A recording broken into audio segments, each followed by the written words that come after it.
Hey everyone, welcome back to our channel. In today's video, I'm going to show you guys how to turn off your notifications on LinkedIn.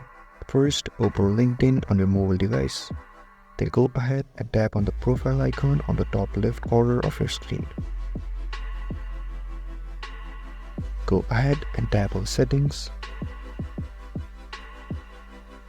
There you'll see a bell icon. Go ahead and tap on it.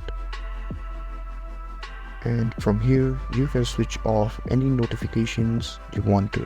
Suppose I want to switch off the messaging notification, so I'll go ahead and tap on messaging and turn it off from here.